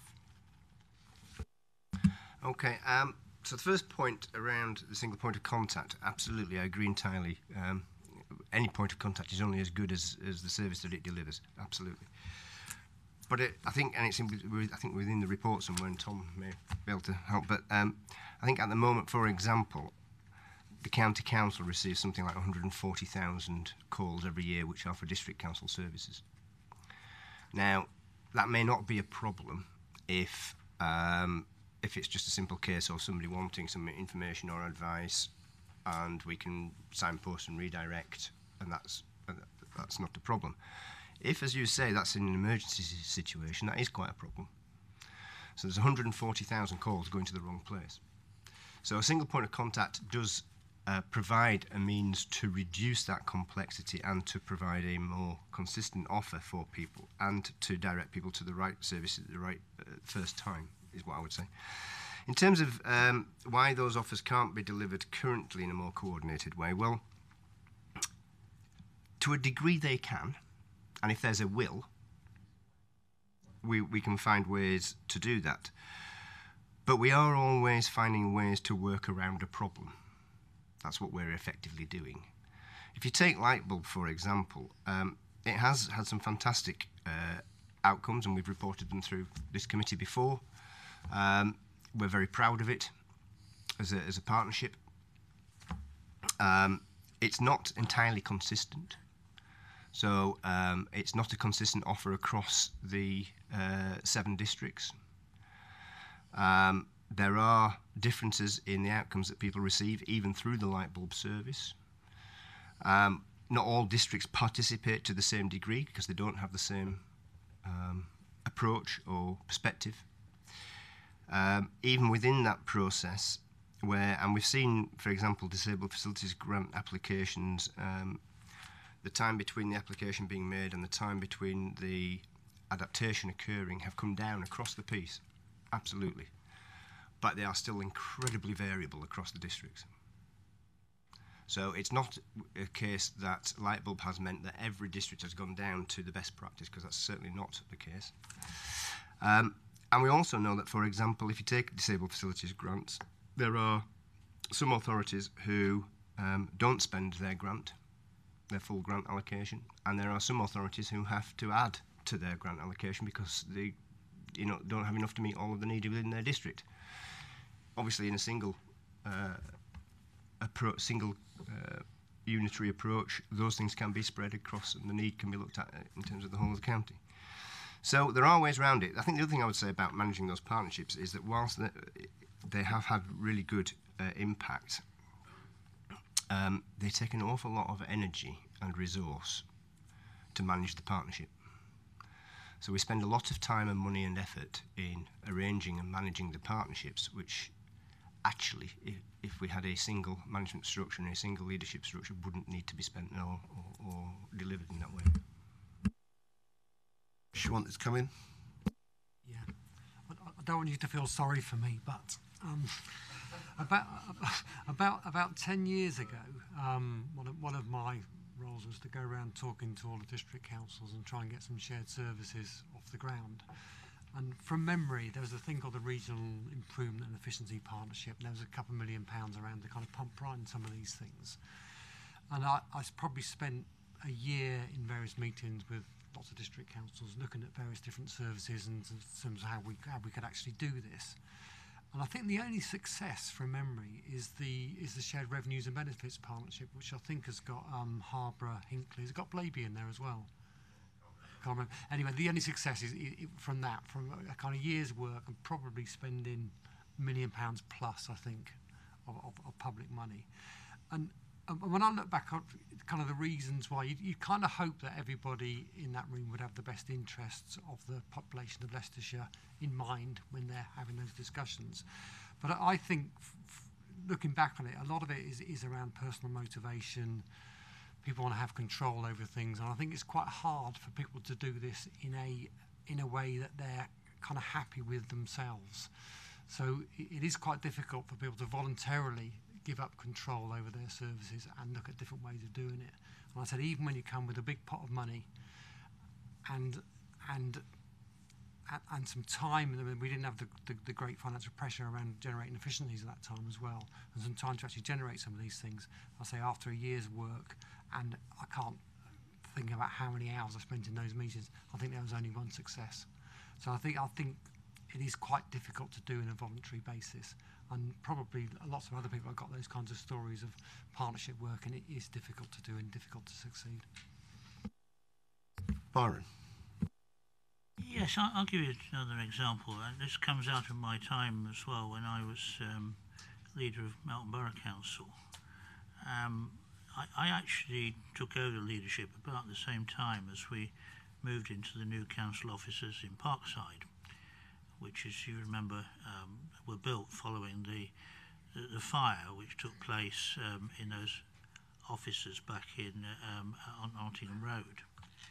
And one of the things we did in the planning towards that, and I was involved with that, with the then leader, was providing sufficient accommodation to bring a whole range of services into the same building, to provide a one-stop shop. But of course, when I took over leadership, this wasn't quite in place because we had to bring a lot of these services in.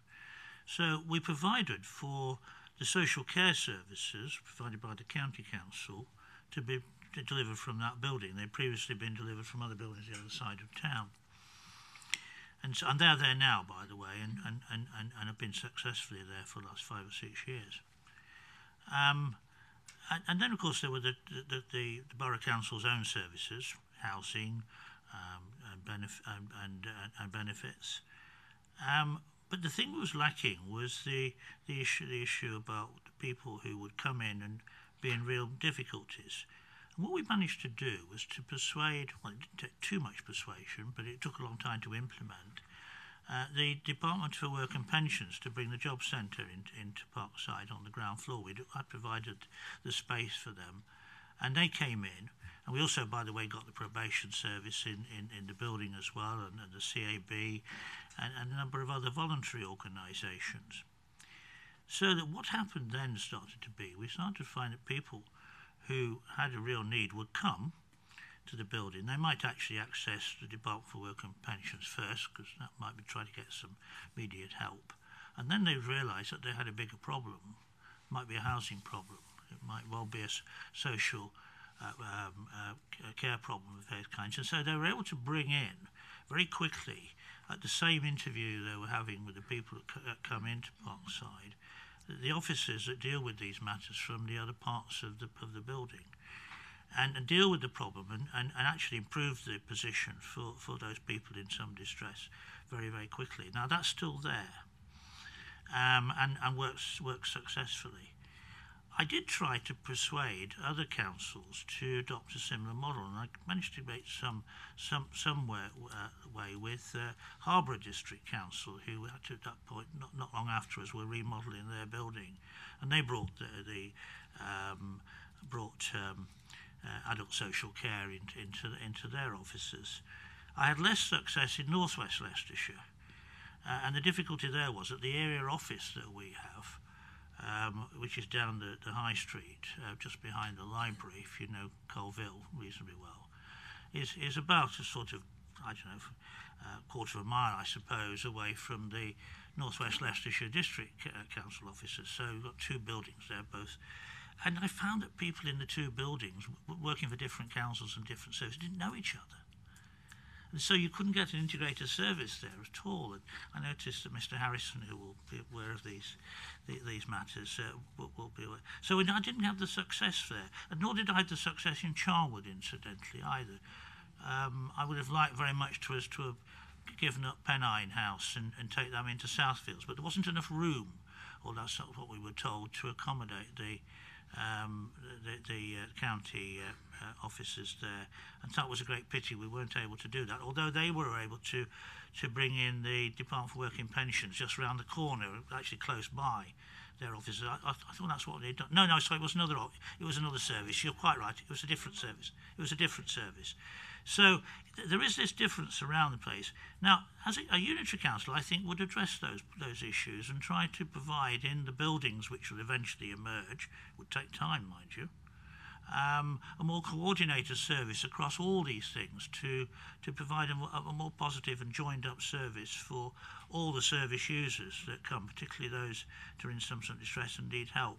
And you can go further than that to link things together for troubled families and to improve things in community cohesion, to deal with problems of youth crime and youth offending and so on.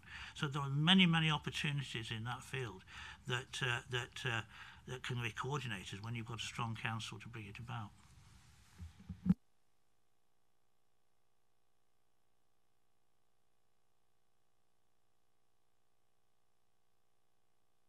Yes. Sorry, Byron. I think you're either slightly out of date or things have changed. We have the police, DWP, Job Centre Plus, the Registry Office, and also once a month we have the British Legion there in Charnwood. Well, then you agree with my point. If I may continue, Yes, I didn't yes. interrupt. But you don't have the social services there. Well, we didn't have a brand new building that was built because the other one burnt down. You know, I think could I just say, well, I think we're straying slightly. What I was going, can I bring it back to we my come back question? to what we should be talking If I about? could pull it was a very interesting antidote from but Byron, if I but could, I think it's somewhat. I was actually not going salient to point. ask about from Mr. Wilson. I'm looking at page 148 on the appendix, which really does affect the adults and communities. And it's the single voice to promote culture and heritage for funding, particularly, such as Arts Council, Heritage Lottery and Heritage England. Everybody that applies for these type of grants, and I think all across the county we have done, to some extent or not, if this is going to be done by a single voice,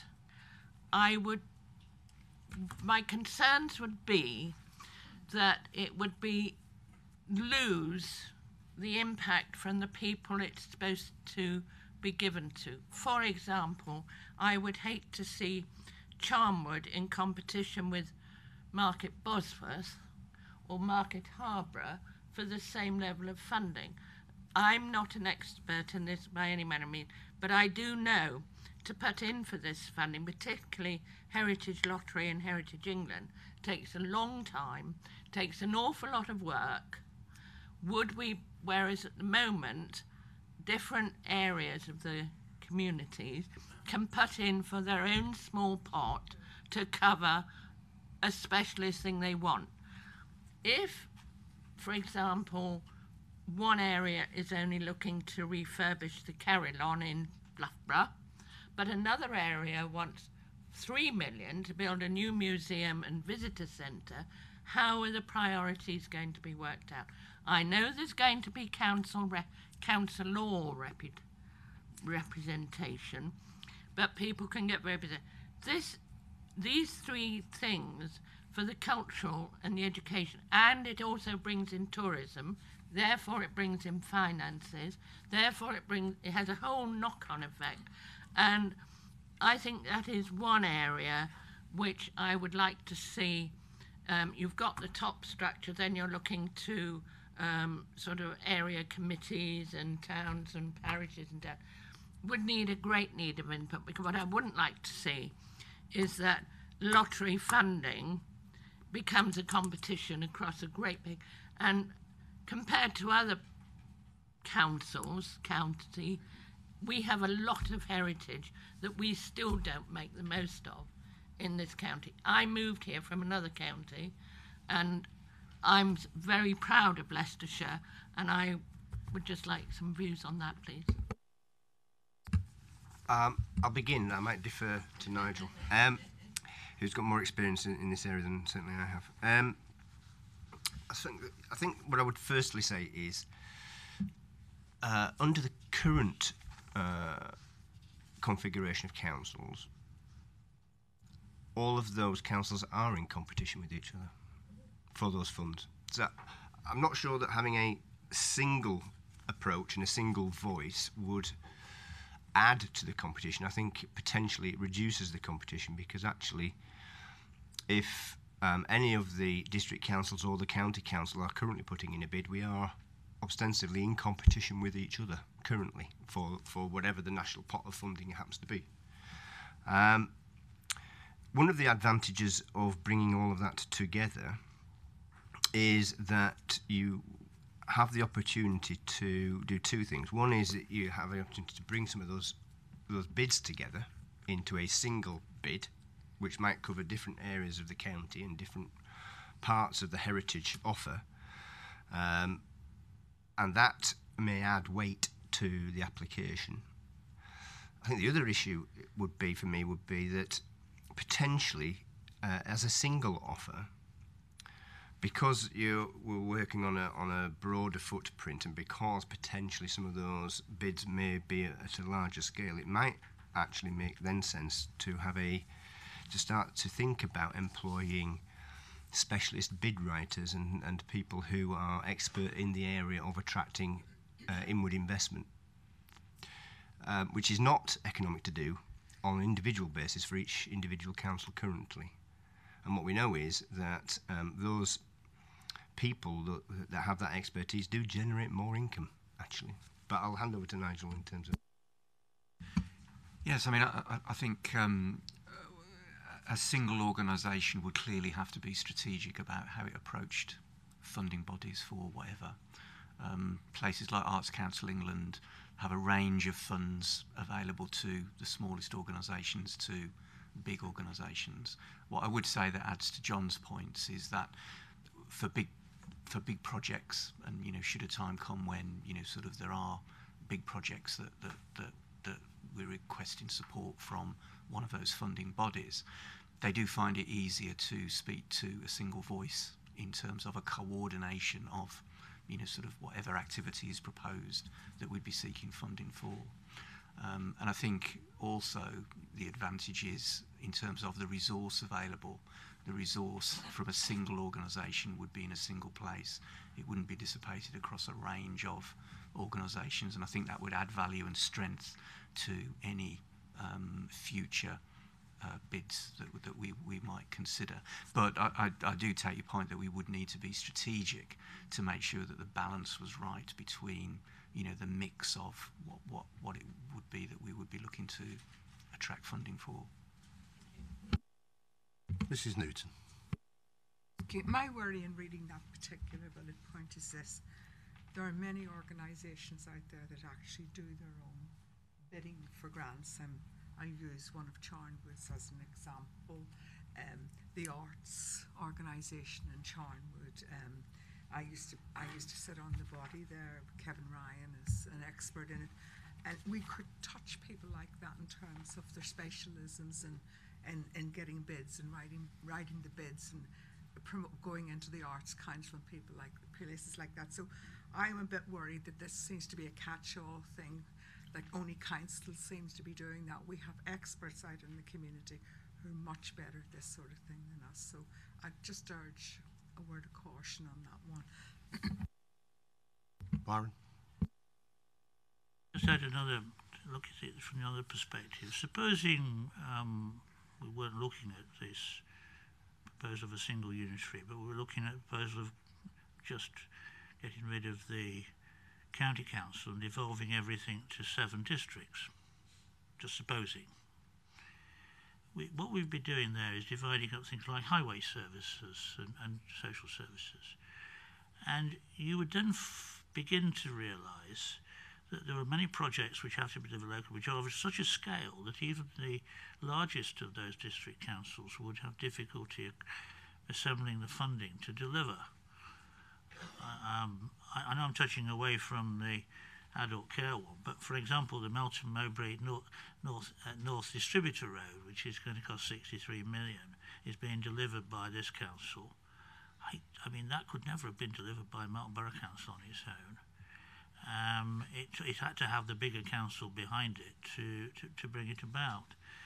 And it's a partnership, as it happens, to get it to the point where the government are going to fund most of it.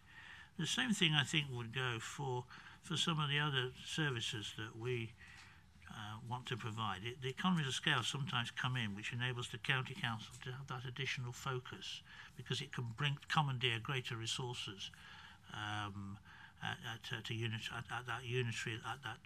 that county level than you could ever commandeer at a particular moment in time to deliver something locally. And it's always the battle between the economies of scale and the localism. But on balance, I think you get better results from the economies of scale.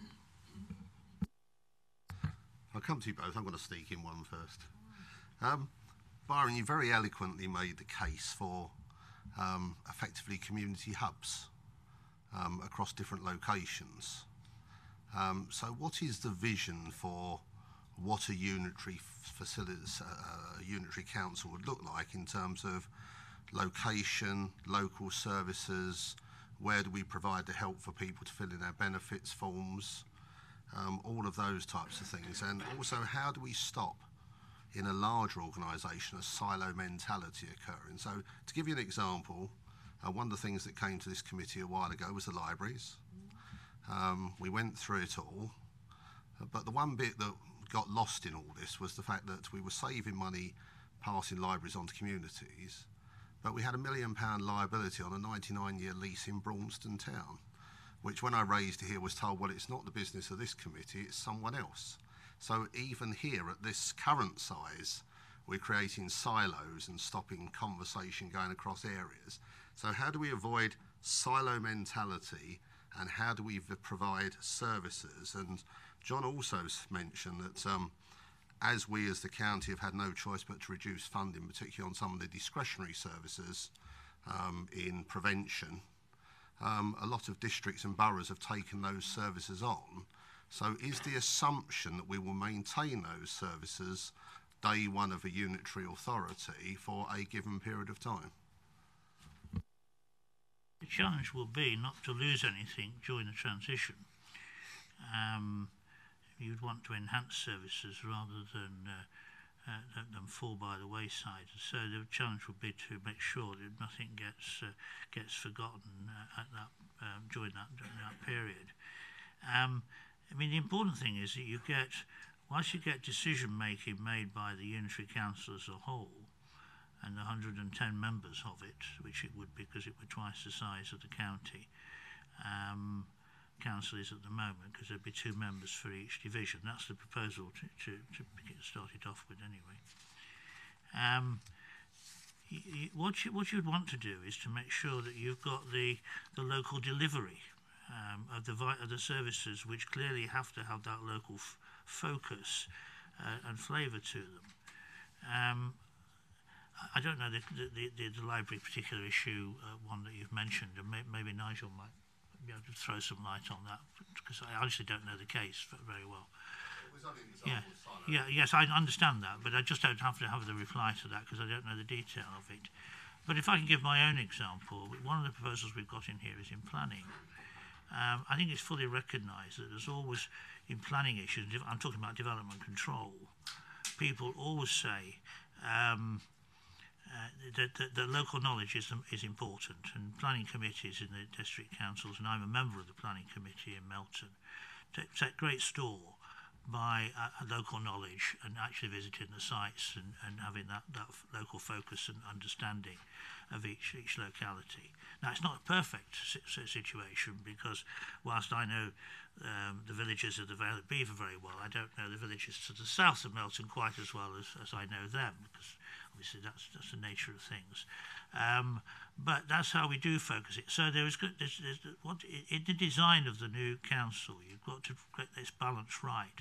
There'd also be the area committee proposal as well, which needs to be developed further, which is also in the papers and in the proposals, to enable all those councillors from that particular area to ensure that they get the right level of service and coordinated service in their area. And that will be one of the major items, I suspect, for their agendas, to ensure that comes about.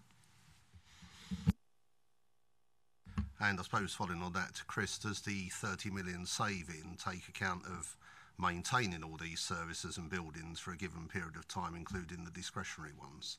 Or is the savings promulgated on chopping the services back to statutory immediately? There are no reductions in frontline services at county or district level within the business case.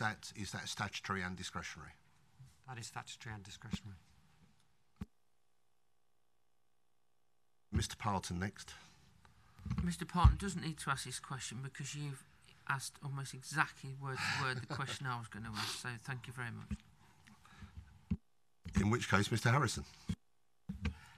I'd like to go back to adults and communities, because that's really what I'm interested in today on this. The opportunities of service presented by that structure and your outline, John, was very good. And it's the sort of thing that gives a bit of hope if that was to move forward. that the front line, which I feel is the danger spot for all of us, we need funding to do it. Our will and enthusiasm and belief is there, but if there's no money, it's not going to work.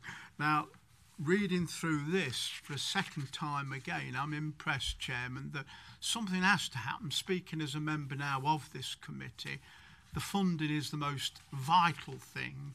Ambition and goodwill is fantastic, but unless we've got financial provision, we're going to have difficulties. I'm just reading through some of your headlines, which I won't repeat because you did it so eloquently earlier on. But it is a condition that I'm really impressed with, and I'd like to make that point and say that I'm grateful for this way it's been presented, because it does give confidence if this moves forward, and who knows whether it does or whatever form it does. But there is thoughts now how we can sort of go forward. So one of my colleagues mentioned we're nearly into a quarter of the 21st century this morning, and I sat back and thought, wow, well, you know, we have got to bring a bit of power and haste into all of this. And if we want to look forward and not sit here over the next don't know how many years and say, well, we're cutting back, it does give me a little bit of hope by reading that. And I hope so. Thank you. Mr. Calfan. Yeah, can I ask, what sort of plans do we have for council tax levels? Can people, I assume there's a variation in the council tax levels of the various districts, but I don't know what the difference is between the highest council tax level for a Band E and the lowest. I don't know whether you're able to help me on that one, but would it be the intention to go to the lowest one or to the highest one? And how do you take into account the areas where the district council council tax charge includes the services of a parish council where there's no parish council? I'll ask Mr. Tambini to come in on specific numbers on this, because he's probably got them more at his fingertips than I have. But the intention is to go to the lowest one, which happens to be Hinkley Bosworth, by the way. I'm sorry, can I just ask, does that include, is it, Hinkley and Bosworth has... The lowest council tax for a district of the county, yes. In the area where there's no parish council? Yes, because the parish councils then are an addition to that. And in the case of the towns, you find there are special expenses which are in addition, so you net that off as well. And the special expenses are usually, that term may not be used everywhere, but it relates to the services that a parish would provide in that area if there were a parish council, and that's certainly the way we construct it in Melton. It's about £500,000 a year in the town, which is regarded as special expenses, which covers cemeteries and leisure facilities, children's playgrounds, and that sort of thing. So yes, the point would be that you'd start off at the lowest point, and I think the figures are actually based on that. But Mr. Tambini will confirm all that. Just to add to that, so what that means is for 6 of the 7 districts there'd be a reduction in the amount of council tax that people would pay, because you're equalising on the lowest district council, which is Hinkley and Bosworth. In global terms, that's £8 million. So that £8 million actually flows into the pockets of the council taxpayers of Leicestershire. So that's where £8 million of the savings would go into lower council tax in 6 of the 7 district councils.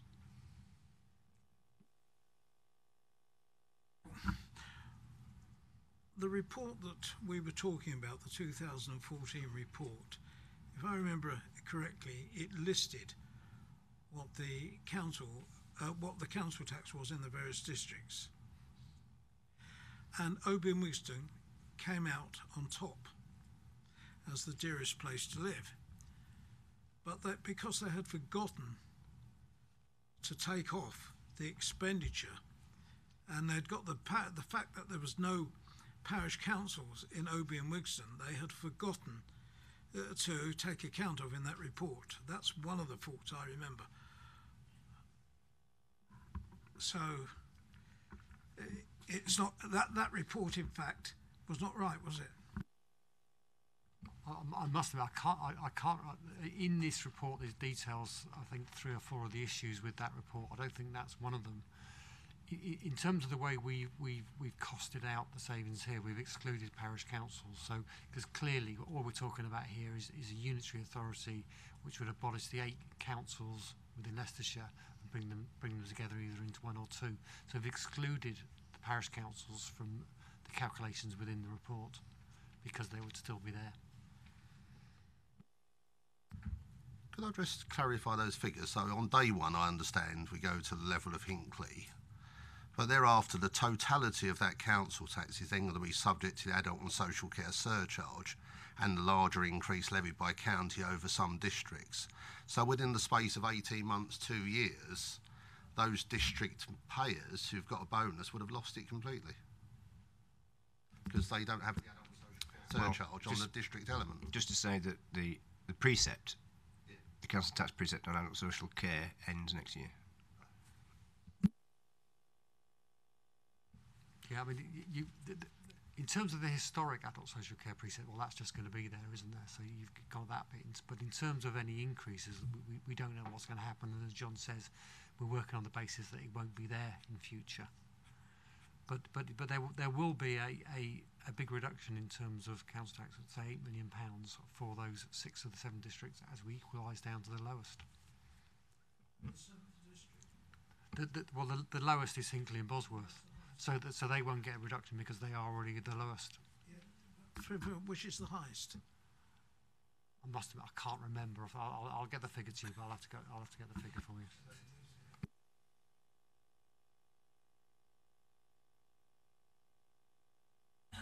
Anyway, we're still on section 5. Are there any more questions on section 5? Right, so now we're moving on to section 6.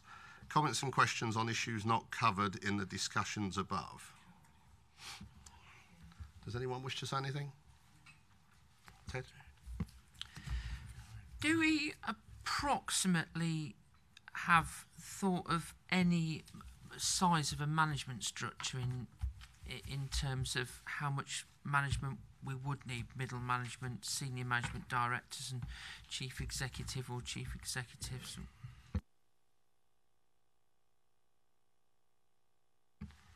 If I pick up that, if you look at the savings on, just trying to refresh on what page they're on.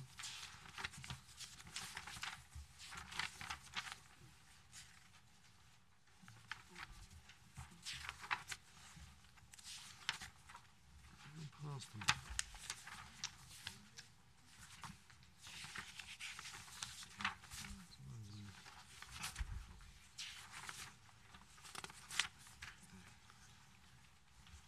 Yeah, if you're on page 137.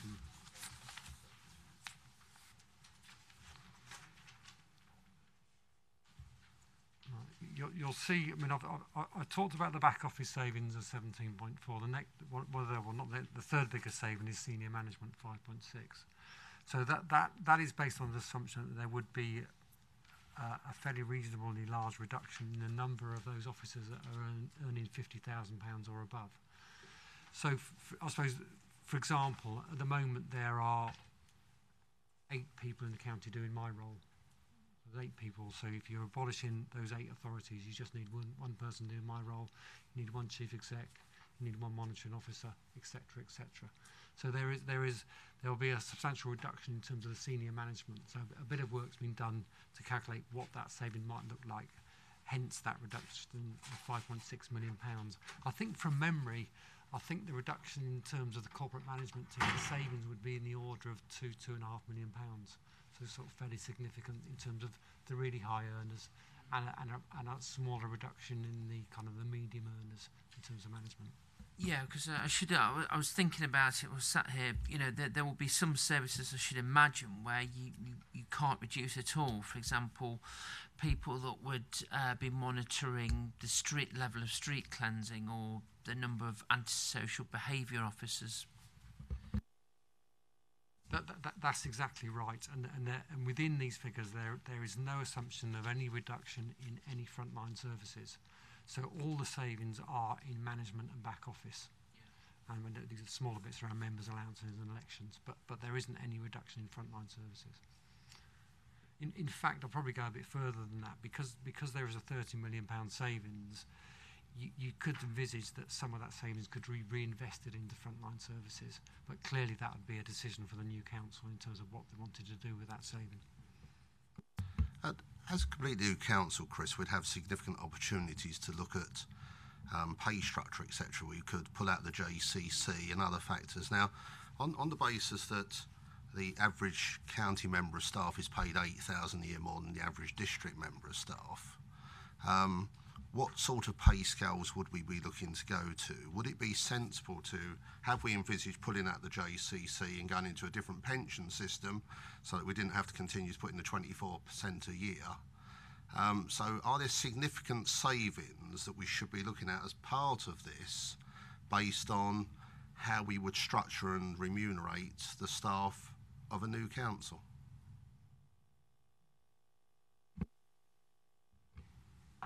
I can't talk for the districts, but we have our own pay scale. We work on a hay pay scale already.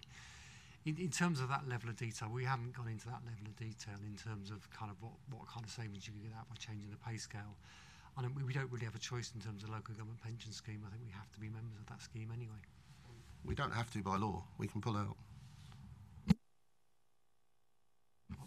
I think it would be slightly problematic. I don't think any authority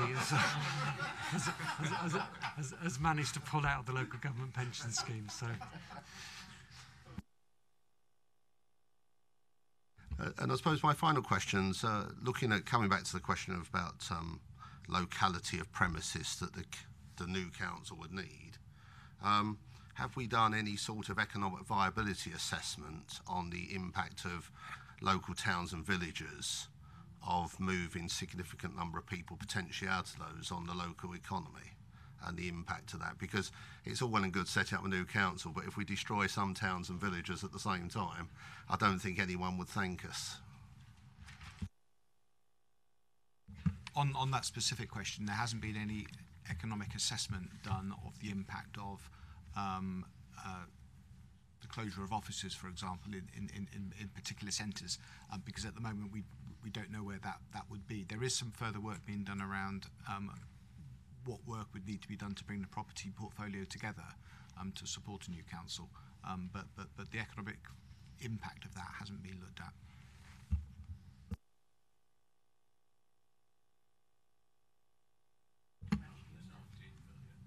Right, I think there's no further questions on 6. We're now on 7, which is conclusions and comments to be submitted to the Scrutiny Commission. I think we've got them all. So I think we need more financial information, we need greater detail and certainty of location, services offered, etc. You may wish to ask the Deputy Leader of the Council, far beyond my pay grade. I mean, you have to realise that we have, as a county council, a very much larger scale of operations than the individual districts, or even the collective number of districts, and quite a lot of those, and particularly the highly professional services provided by in the field of social care and children's services, and particularly highways as well, are probably best provided in a central location. But the management people and the professionals that are actually delivering services direct to people, I think in those cases you look for them, generally speaking, to be located in closer to them in the localities around the county, as they currently are, of course, through our area offices, or in wherever we can, in the same offices as are provided by the current district councils.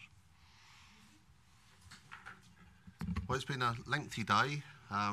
It is getting dark, and it's clearly time to go home. So can I thank all members for their questions, and can I call you a panel for the responses to our questions? So thank you all very much.